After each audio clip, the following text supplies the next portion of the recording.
হ্যাঁ, অনেকদিন পর দুজনে বসে একটু শান্তিতে চা খাইতেছি। তা ঠিক করেছো, কিন্তু আবার কোন জায়গা দিয়ে কোনখান দিয়া কাজের ডাক চলে আসে। না ভাই, আইজের কোনো দিয়ে ডাকাইব না। আজকে চা খাইয়া কাজ সাইডে বাড়ি গিয়ে একটা ঘুম দিমু। ও, এইটা তুমি মন্দ কও নাই। প্রতিদিনই তো লাশ ঘর থেকে লাশ নিয়ে কবরস্থানে গিয়ে কবর দিই। আজকে ঘুম দিতে পারলে ভালোই হইব। তুমিও তো টেনশন করো না ভাই। এ তো বৃষ্টিতে এরাইতে আমাদের কে কাজে ডাকবে কত দিহি। ওইটা বলা যাইতেছে না রে ভাই।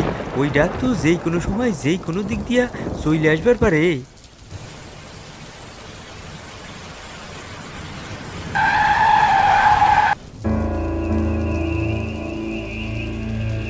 আপনার নাম কি করিম মোল্লা? হ্যাঁ, বলুন। শহর থেকে দূরে পরিত্যক্ত জমিদার বাড়িতে একটা লাশ আছে। সেই লাশটাকে তোমাদের আনতে হবে, আর সেখান থেকে সেই লাশটাকে নিয়ে এসে কবরস্থানে দাফন করতে হবে। এইখানে অগ্রিম 50,000 টাকা আছে, আর কাজ শেষ হলে বাকি 50,000 টাকা বইতে পাবা। কিন্তু পুলিশ?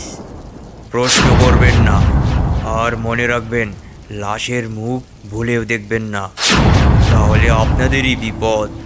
শুধু লাশটাকে নিয়ে এসে দাফন দিয়ে দেবেন, এতটুকুই আপনাদের কাজ। বিনিময়ে 1,00,000 টাকা।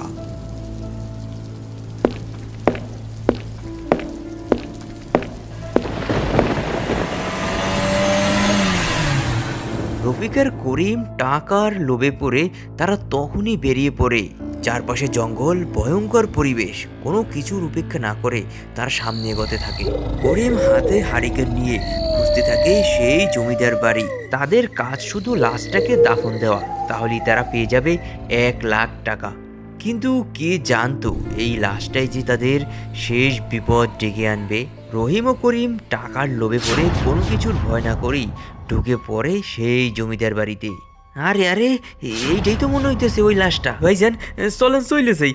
আমার কেমন জানি সুবিধা ঠেকতেছে না। কইয়ের যাবি? টাকা নেওয়ার সময় মনে ছিল না? একটু দেখি তো। কাফনের কাপড় তুলতেই করিমের চোখ কপালে উঠে গেল, কারণ লাশটার কোনো চোখ ছিল না, জিহ্বাটাও কাটা ছিল, আর পুরো শরীরে অনেকগুলো কিসের দাগ ছিল। ভাইজান, চলেন পালাই যাই। ও, ওনার পালানোর সময় নেই। এখন পালাইলে এই লাশার পিছু ছাড়বো না। টিয়া যাও তো নিয়েই নিছি। এখন ধর যেমন কইরেই হোক এই লাশটারে দাফন করতে হইব। তারা দুজনে লাশটাকে ভালোভাবে কাফনের কাপড় দিয়ে পেঁচায়। এরপর দুজনে ধরে লাশটাকে তাদের ভ্যান গাড়িতে ভরে। করিম ভাই, এই লাশটা গাড়িতে নেওয়ার পর মনে হইতেছে গাড়িটা ভারী ভারী চলতেছে। মনে হইতেছে কে যেন গাড়িটার পিছন দিয়ে টাইনে ধরতেছে। এত ভয় পাইস না, ওই তো কবরস্থান চলে আইছে। সর্বনাশ! এই লাশ তো এইখানে আর কথা ছিল না। এই লাশ তো সাধারণ লাশ না। লাশের গায়ে চিহ্ন দেখা বুঝোস না? এই লাশ মানুষের না, এই লাশ আত্মাদের। কিন্তু আমরা তো ভুল কইরা লাইছি। ভুল যেহেতু করেছো, ভুলের মাসুল তো দিতেই হইব। এই লাশ এইখানে তখন দিলে আত্মারা তাদের গুরুকে নিতে আসবে, আর যাকে সামনে পাবে তাকেই মেরে ফেলবে। এই কথা বলতে না বলতেই আত্মারা তাদের গুরুর লাশ নিতে চলে আসে। আর ওই রাতে ওই কবরস্থানে যাকে জীবিত পাচ্ছিল তাকেই হত্যা করছিল।